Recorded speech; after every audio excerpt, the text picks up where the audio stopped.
that water, she had some coolers that were stacked up there filled with heavy items to try to keep those garage doors from bursting in. Otherwise, she said it would have been a much different scenario. Down the block here, Wolf, we've seen walls that have crashed in as a result of that high surge, that high tide that came through here. But this is the good news. We talked about it at the start of this report. There's no water on the streets right now. That water, for the most part, has receded. There are still some spots here further down in these neighborhoods, and I think that that is what's really taken this community by surprise, is just how widespread the water and just how far it spread throughout this community. Wolf. Yeah, the cleanup will be significant from all of that water. Nick Valencia joining us from Charleston, South Carolina. There's other important news we're watching, including members of President Trump's legal team reportedly suggesting that Jared Kushner step down from his position. Concerns about the safety of residents living among the rubble. The local police have been working alongside the British military. Opened this morning. Orlando, Tampa, they are operating, as well as Miami International flew some of its first flights this morning. But before folks get too excited there, you still want to check with your airline, because although they're up and running, it's limited service. It's going to take some time before things get back to normal. Yeah, thousands of flights have been canceled over these past several days, and presumably more will still be canceled because of the uncertainty. There's always that ripple effect. I mean, the air system is so interconnected that when you have one problem, especially in a huge state like Florida, and you're talking about so many airports that were impacted, no doubt there's also going to be that ripple effect. All right, Renee Marsh reporting for us. Thank you. The vast majority of the power outages are in Florida, where crews are spread out across the state trying to restore power. Joining us once again is Rob Gould. He's the Vice President, Chief Communications Officer for Florida Power and Light. Rob, thanks very much for joining us. So update us. Are we talking days, weeks, maybe even in some cases months until service is restored? Well, what we've done, Wolf, is we've done our assessment, and actually there's some encouraging news from what we're seeing out there, and I'll explain that in a moment. But basically what you just heard is right. We're going to split the state down in the middle. The east coast of Florida didn't have as much damage, relatively speaking. It still has a lot. But we're talking about the end of the weekend, we should have essentially all of our customers restored. Certainly, there were pockets of tornadic activity, severe flooding, and other debris that that's going to cause issues. That may delay restoration. But on the West Coast, we would expect to have essentially all restoration complete by next Friday. And again, what we're seeing is that certain parts of our investments in the system are paying dividends for our customers. Some of the feeders that we harden, 30% performance better than non-hardened feeders. Where we have concrete poles and in place of wood poles, they have held. We're not seeing any transmission structures. That's the backbone of our infrastructure, the interstate highway, if you will, of energy. We have not seen any of those structures come down. That is very good news for our customers. So when you say next Friday, I just want to be specific. You mean a week from this Friday, another 10 or 11 days. Is that right? That's correct. We're talking about a 10-day restoration in total. It's going to be a long slog. I certainly don't want to suggest that my words of encouragement are going to make this any easier. We know a lot of our customers, many of our employees and our families are without power. We want to get that power on as quickly as possible. But again, I do want to emphasize what we're seeing is encouraging in the sense that the investments that we've put in the system over the past decade since the last rash of storms seems to be paying dividends for the benefit of our customers. Say that people can't get out of their homes or they need help. So his focus really seems to be there. I mean, he said it. Power back 100%. The West Coast, maybe another 10 or 11 days by the end of next week. What about in the Keys? Well, we don't serve the Keys. That's one of the hardest hit areas along the west coast of Florida. You're going to see what he found. He's standing by to join us live. Also, a paradise lost. Large parts of the Caribbean turning into a nightmare as people there run out of food and water. We'll go there live. And a new report suggests members of President Trump's legal team wanted his son-in-law, Jared Kushner, to resign. You're going to hear why they consider Kushner a legal liability. This loss hurts, but fighting for what's right is worth it. Hillary Clinton. In her own words, what happened in the 2016 election? The Anderson Cooper-Hillary Clinton interview. Tomorrow night at 8, only on CNN. This is the Country Club Place condos. As we were driving, we noticed, first we noticed the tape, the caution tape in the road and the tree limbs down. Then we looked to our left and we saw this. Unfortunately, we've got 3 cars here that have part of this carport. Looks like it fell on top of these cars. Not sure the extent of the damage that these drivers are going to be dealing with once they're able to get outside and deal with this. But the big thing here, I mean, I think it's just so impressive and powerful to see these pieces of metal that have just been mangled. I mean, look at, you can see this. This right here, this is part of the carport that the winds from Hurricane Irma just tore it right off the roof. I mean, this metal, this strong metal has been mangled by the strong winds that Cape Coral saw during Hurricane Irma.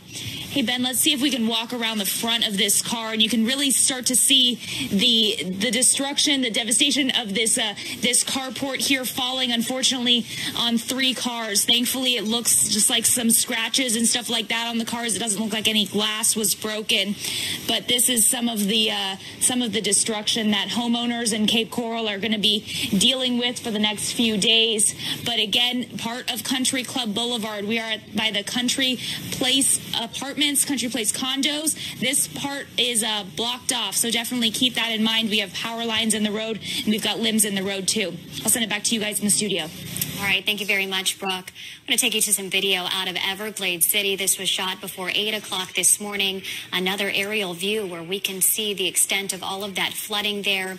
It is a bit hard because the picture isn't probably clear enough for us to see if there's damage to some of these roofs and homes. Lois, are you able to tell if there's damage I'm here? looking at some of those areas over there, and some of those are near where the boats launch, where you go on airboat rides, for example. Yeah. So I don't see really any damage in some of those metal structures, but that gives you an idea of a perspective of where we are in Everglades City. You know, a lot of people go there, a lot of tourists go there to take airboat rides, and you do see some boats in the water right there, and I don't know if they were brought in or if they were just tied there and survived well in the storm. So that bodes well, because we know that they had very, very heavy winds in Everglades City, and also had the worst storm surge predictions of everybody. You know, and that's an area that is so prone to flooding and has so many flooding issues as you go into Everglades City anyway. So then to have this... there's a lot of water standing there that doesn't belong there. A lot of water. Yeah.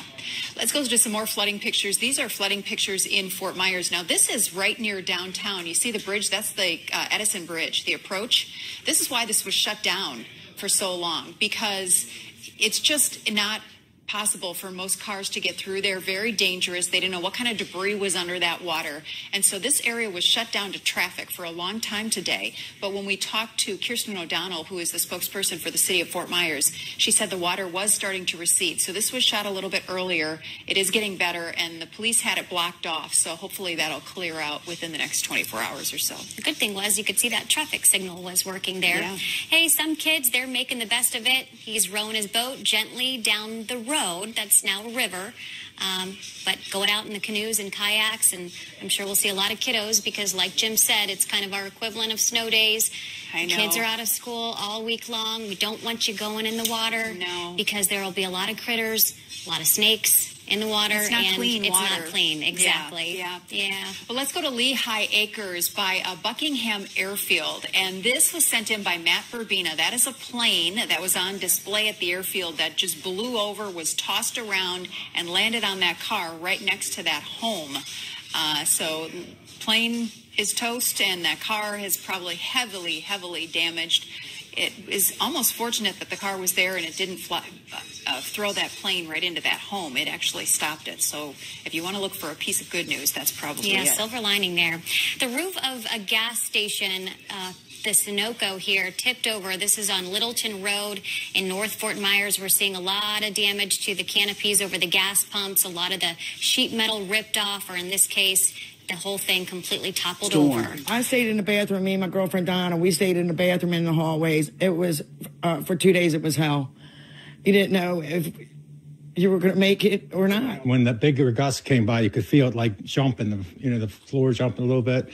and then a piece of the sheetrock from the ceiling came through. The destruction in the Cudjoe area is the worst, but there is widespread damage from Key Largo to Key West. And US 1, the only road in and out, is in bad shape in many different spots. This is a mobile home park on Big Pine Key. You take a look around and you see everything is pretty much totally destroyed. These mobile homes were ripped apart. We're hoping that no one was here during the storm, and it's unclear whether or not search and rescue crews have made it here yet. Communication continues to be a major problem, with no cell phone service and no electricity. People who rode out the storm aren't able to tell their families and friends that they're okay. Just that we're alive and we made it, and we miss you and love you very much. And thanks for all the prayers that came from home. What a report, Brian Ensign from our affiliate WSV. And we're going to take you back to the Keys in just a few moments. But first, I want to go north to the Tampa Bay area, where residents were spared a direct strike from Irma, but nonetheless suffered significant damage. Our correspondent Diane Gallagher is on the scene for us. Diane, what's the main concern where you are? Wolf, you're basically looking at it at this point. The main fuel, I think, power. Earlier here at this point, we're talking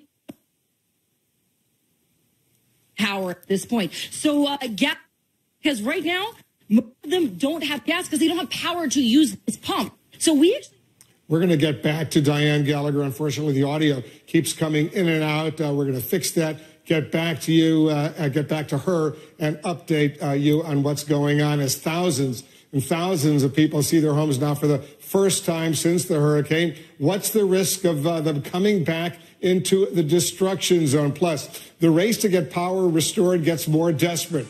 The former head of FEMA, Craig Fugate, he's standing by live. We'll discuss. And the scope of this storm stretching all the way up the coast, parts of historic downtown Charleston, South Carolina underwater. You're going to hear from the homeowners there. I think we're seeing over 100 right now. Also weathering the storm, Deanna Wallen, who owns Naples Soap Company. Irma ripping the roof off her store. It could have been so much worse. Our staff is all safe. Everybody, we do have a couple people that live down here that their houses are underwater. And Irma's impact is far from over. Jacksonville now dealing with historic flooding. The St. Johns River rising and turning downtown roads into streams. The water levels exceeding an all-time record set in 1964 from Hurricane Dora. Florida's Army National Guard members are assisting with high water rescues. It's bad now. It's going to continue to get worse. And this dire tweet from the sheriff, urging people along evacuation zones to, quote, get out now. And then this startling advice from the mayor. If you need to get out, please put what represents a white flag, anything white, somewhere on your house that can be viewed visibly from outside. The Keys were the first to feel the wrath of Irma. The eye-crossing Cudjoe Key, with winds clocked at a staggering 130 miles per hour. Daylight revealing the damage. Siding peeled off homes. Boats tossed around like rag dolls. It was very windy and the waves were coming in the living room of the downstairs. Officials are extremely concerned about a possible humanitarian crisis facing the 10,000 people who decided to ride out the storm in the Keys. Food and water is scarce, and the cell service is sketchy. The only road in and out closed until further notice. Governor Rick Scott assessing the damage from the air today. It's horrible what we saw. In Miami, they are gearing up for a massive cleanup effort, and unfortunately, the storm brought out the worst in some people. Numerous reports of looting around South Florida. Miami police shaming suspects on social media. And chaos reported in parts of the Caribbean in Irma's wake. French and Dutch authorities dispatching troops to deal with reports of looting and lawlessness there. This as residents still wait in long lines for food and fuel. Well, it's getting drier, Chris, which is a good sign. This is what we're seeing, and it really puts it into perspective when you stand close to some of these trees that have fallen down. Fortunately, for the most part, what we're seeing is that they're falling in the right direction. We haven't seen any that have gone on top of homes or cars, which is definitely a positive sign out here. People who evacuated might be wondering what they're going to come home to. And here's what we have as far as the latest in Punta Gorda and Charlotte. The latest power outages we have are 60,000 people in Charlotte County without power. And what we did see is some of the flooding that we saw. We have some video that we shot earlier today. In some of the areas that there is some water that's congregating in some of the low-lying areas. This is off Cooper Street near US 41, and it may take a day or two for that to fully dry up. Some will have to deal with debris, branches, or trees that are down on their property. We found that Hurricane Irma ripped one house's lanai right off the ground and flipped it onto their roof. Their neighbor watched it all happen. A huge gust of wind came in from the north and just ripped it right up. And it snapped the power line. Its power line went flapping. It was pretty wild.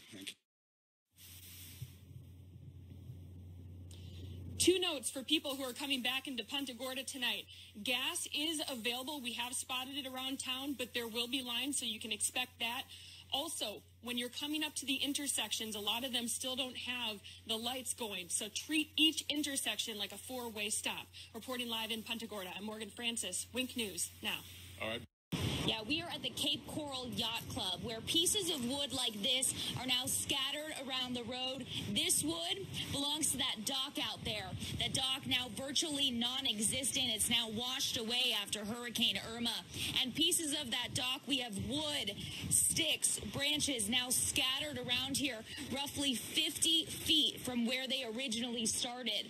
And this is a scene that we've been seeing across Cape Coral. We've seen trees down virtually everywhere we drive. There's at least one tree down. Most of these trees actually lifted. Yeah, Wolf, that's actually why we're here right now. We were going on to do some other stories, but we've been driving around so much yesterday reporting on the damage in this area to get it. So what we're trying to do is we couldn't find a place that had additional fuel, so we down 20 miles to Brandon, Florida, which is where we are now at a place called Thornton's, because we heard from someone at the desk at the hotel we've been staying at that maybe there was some fuel here. They had gotten a supply late last night. It's kind of working like that right now in at least the Tampa area, fuel by word of mouth, really. It's almost like a liquid gold situation where you can't find places that have fuel. And if they do have fuel, well, 36% of people in Hillsborough County don't have power. That includes a lot of businesses. So really, Wolf, these people here are learning that they have fuel because other people are telling them. I was inside. Some of the customers were saying, once people find out that there is fuel here, this place is going to be insane. It's going to be crazy. Just yesterday, when we were going by, there wasn't much open. There was one gas station over in Bradenton that we were at. It didn't have fuel, but it had food. And there was a line of 40 minutes to wait just to buy things like bread or ramen noodles for people.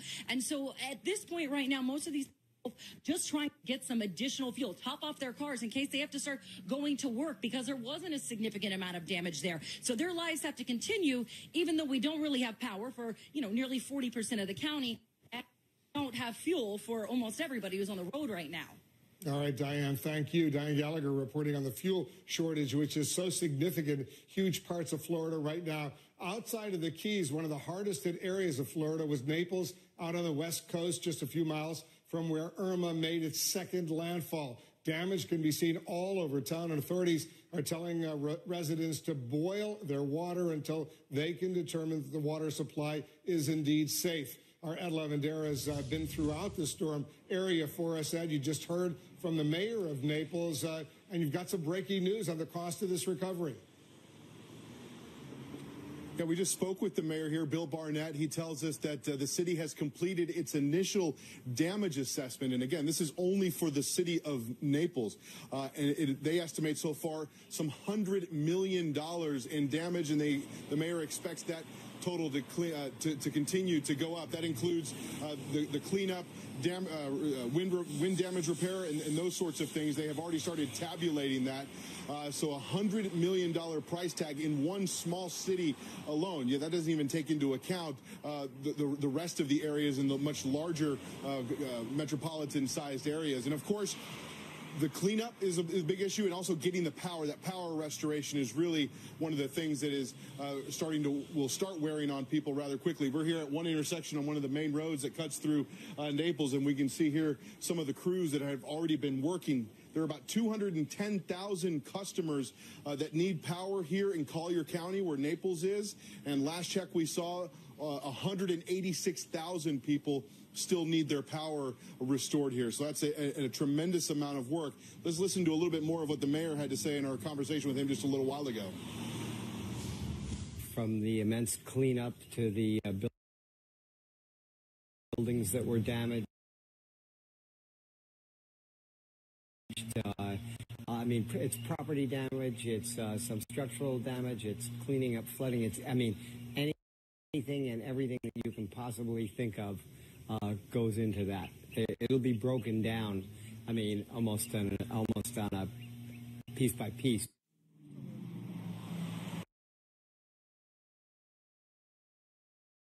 And Wolf, you know, the question we hear repeatedly over and over, everyone talking about, when is the power going to be back on? It's impossible to, you know, give an exact answer on that, but the mayor did tell us that he was told that the worst case scenario here in the Naples area, it would take another 10 days to get the entire city with entirely back on its power system. So that's 186,000 people, and the mayor says it could take until September 22nd. Wolf? Yeah, we heard from Rob Gould of the Florida Power Commission over there that it could take at least 10 or 11 days for the western part of the state to have power restored. They're doing a little bit better on the eastern side of Florida, maybe by this weekend. At one point during the storm, parts of the town, Naples, were underwater, for almost 4 feet of water. Some predictions actually, though, were much higher, that they would have a higher storm surge. Did Naples escape the worst of it? You have to think so, Wolf. I mean, that was really one of the things that, and we were here in about 24 hours before the storm hit, and you really got that sense that people were, number one, moving away from the coast. There was mandatory evacuations there. We'd spent some time in Marco Island, where, again, that's about a 20, 30-minute drive south of where we are. Those folks there were really preparing for that 10 to 15-foot storm surge.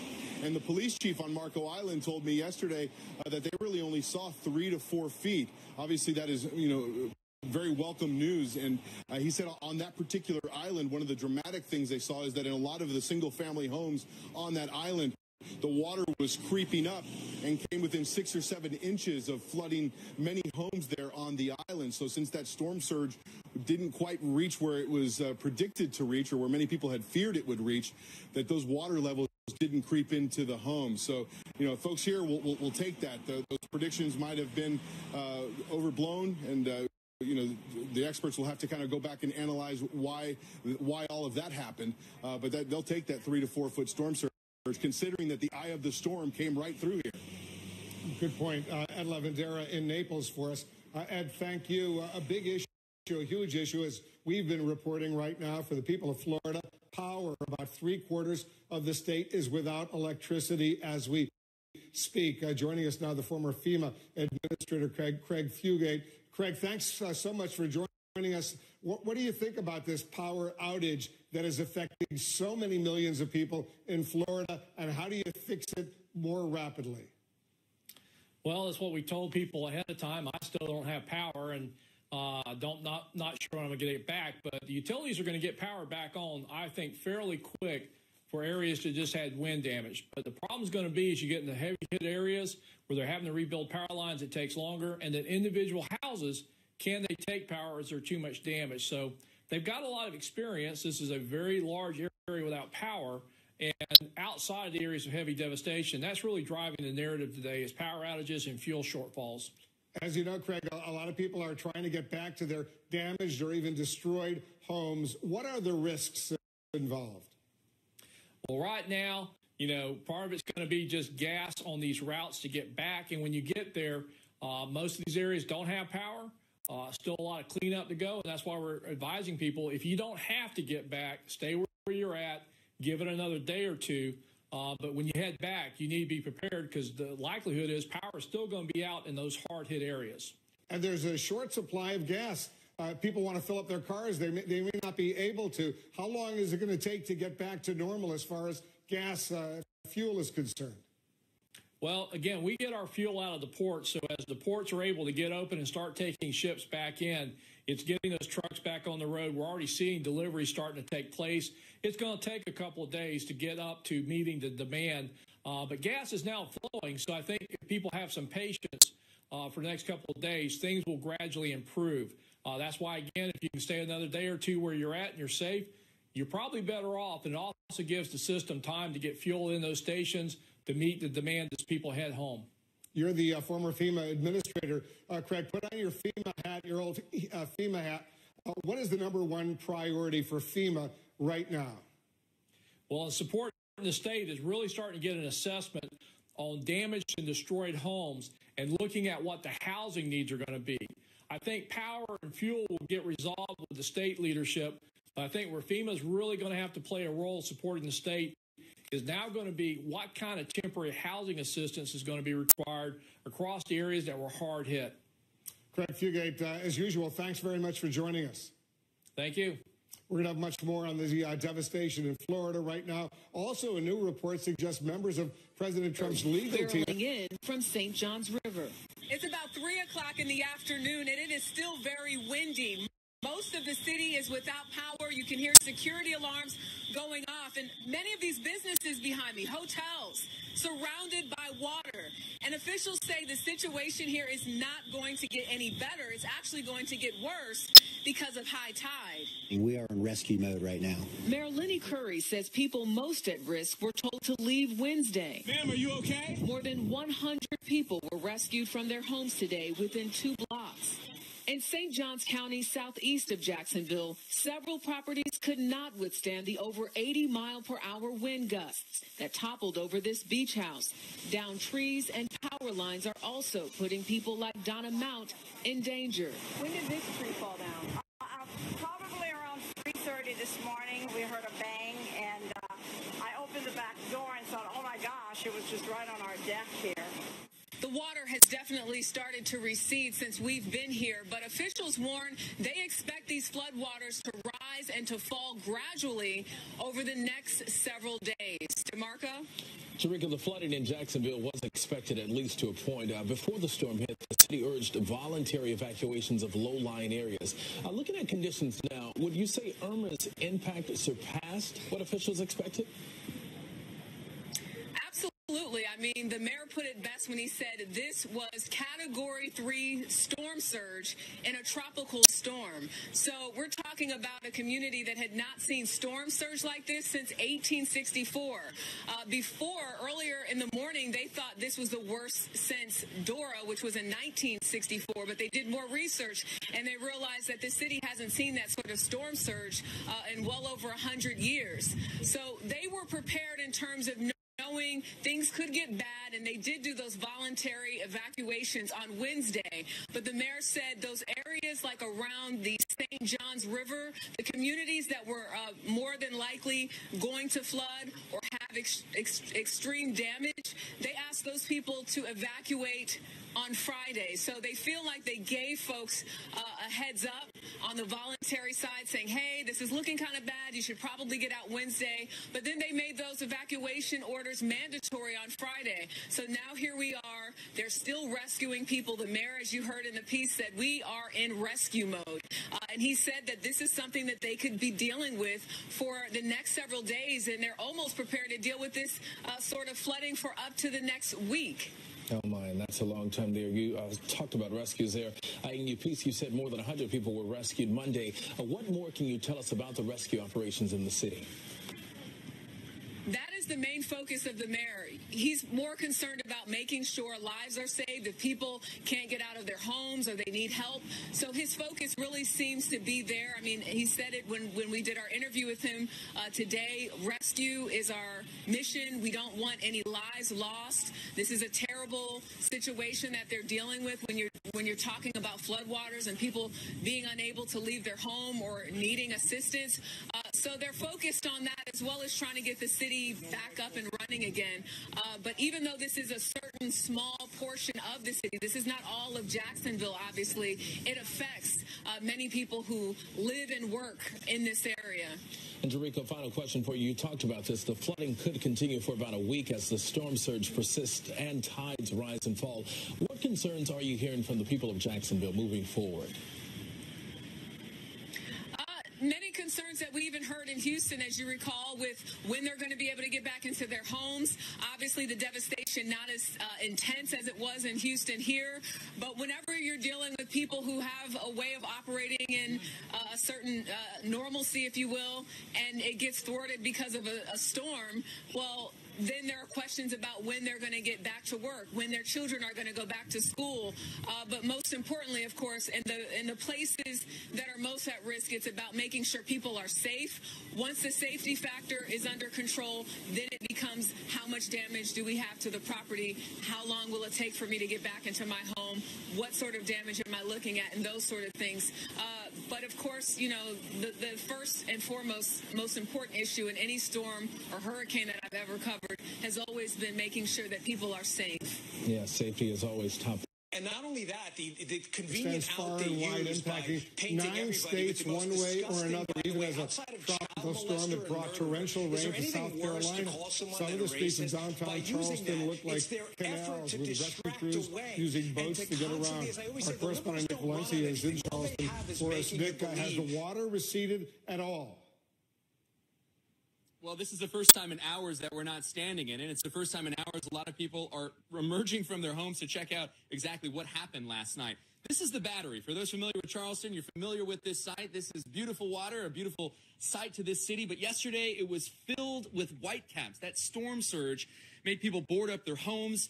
The velocity that the water came through here was something that residents I've been speaking to, they've never seen here. They've been living here a long time. People like Sandra Fennell. Sandra, you live at this house right here. You had how many inches in your basement? We had 10 inches in our basement, and we had 26 inches in the yard. We measured this morning. And you went through Hurricane Matthew, and that was supposed to be bad, but what was this like? This was a lot worse, I think, a whole lot worse. I felt like I was sitting on the ocean in our house and being able to watch it. But I think, too, is because it was daylight, it was high tide, it was the moon, full moon. I think all of that had a lot to do with it. People here that we've been speaking to throughout the morning keep telling me it came fast. It happened fast, like in 20, 30 minutes, and all of a sudden you're flooded by water. Absolutely. And we were downstairs trying to keep it out of our basement, and it was just all of a sudden it just appeared and just started rising and rising, and there was no way to get out. They told us if you're going to leave, you need to leave early. And you know, for those that are watching at home and say, hey, you know, Charleston, it floods, you know, this is something that happens there. Why was this different? I don't know why it was different, but it just happened in a hurry. We went through Matthew, and we had flooding, but I haven't had any flooding in my house before that. Yeah. So it was the last 2 years that we've had major flooding, you know, anywhere from 6 inches, 10 inches in the basement area. So it's frightening to go through this. Absolutely. It's got to make you nervous living right here. Yeah. To be able to protect our house. So you showed me some amazing video. Hopefully we'll be able to turn that around on CNN. Thank you, Sandra, so much for taking the time with us with CNN.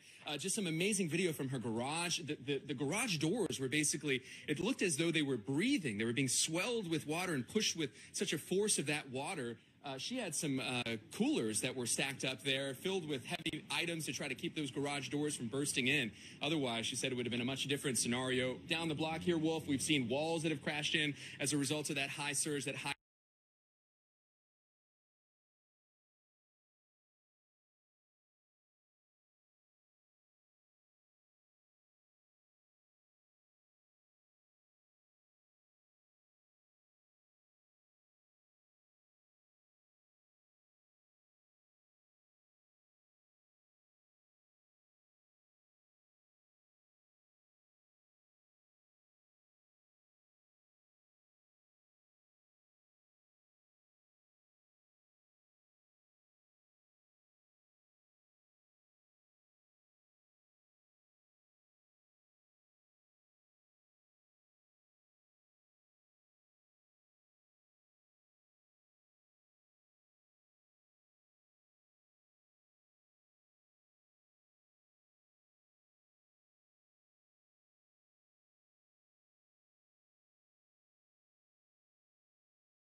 tide that came through here. But this is the good news. We talked about it at the start of this report. There's no water on the streets right now. That water, for the most part, has receded. There are still some spots here further down in these neighborhoods, and I think that is what's really taken this community by surprise, is just how widespread the water and just how far it spread throughout this community. Yeah, the cleanup will be significant from all of that water. Nick Valencia joining us from Charleston, South Carolina. There's other important news we're watching, including members of President Trump's legal team reportedly suggesting that Jared Kushner step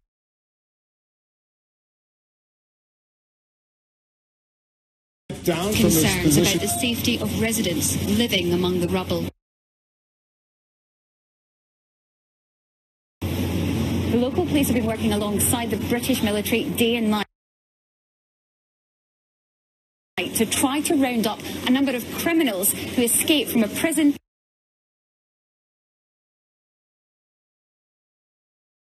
Damaged by the hurricane. It's added to a sense of panic, especially as people cannot communicate from one side of the island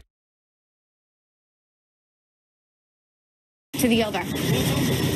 Rationed water supplies are now being handed out with the help of more British troops.